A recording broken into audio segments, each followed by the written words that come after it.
wish people would just leave Lauryn Hill alone with the same three fucking questions, and there are: one, when is your next solo album? Two, when are you gonna reunite with the Fugees? And three, what do you think about hip hop today? Who really gives a fuck about those questions?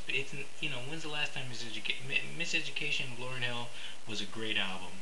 Michael Jackson, Thriller, great. It's one of those albums, the albums, defining albums. It's like a Citizen Kane to her Orson Welles. It's really so much of a mountain of pressure for Lauryn Hill to kind of what is it to one up herself in that thing, and I just think like it's total bullshit because she could totally one up herself. She just needs the confidence and she needs to be free to flow again. The problem is that the pressure got to her, and the last time that she put an album out, everybody thought it sucked. Like she put something out and everybody was like, "That's not as good. That's crappy," and that kind of fucking paralyzed her with this fear that now she's like, well, what if I do an album that isn't as great as Miseducation? Then I put an album out there that wasn't good, so now it cancels out the positive that everybody loved with something negative. And I really think that does she want to work with the Fugees? I think it's what she's talked about is that it was that time to work together, and they used each other. It was like a perfect kind of coming together that they needed so that they could elevate themselves out of their position, and then that led to the great solo album.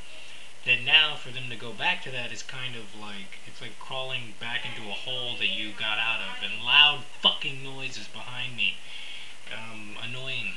Yes, fucking annoying. Yes, but I think you should just leave her alone, and that just let her, whenever she can find really good melodies and whenever she can find really good ideas for her next album, she'll put them and save them and scrap them away. And when she can find a really good single, she'll put it out.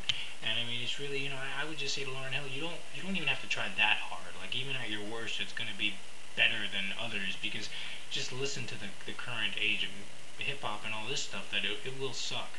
That even if it's just a remote little tinkle of something, it'll still be good. When you have songs like Under My Umbrella, Ella, Ella, hey, hey, hey, Under My Umbrella, Ella, Ella. That's a song.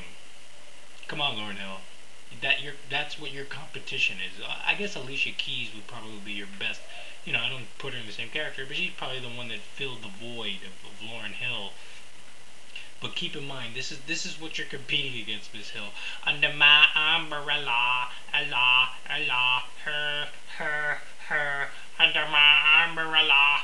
That's what you're competing against. You'll be fine. Just put some really good melodies out there, and when you're ready, we'll be ready with your new album. It'll be awesome. And hey, you get into acting. She could have been in The Matrix. She could play Niobe. Read some screenplays, do some acting, get your confidence back up. There's plenty of things Lauryn Hill can be doing. So please stop asking the same fucking questions about when her next album is. Will she get back with the Fugees? It's gonna happen. It's gonna happen. Just fucking stop asking her about it. Stop fucking putting all this pressure on her. Just fucking let her be who she wants to be. And I really feel like, just leave her alone. She's, under my umbrella, Allah, that's your competition. You'll do fine.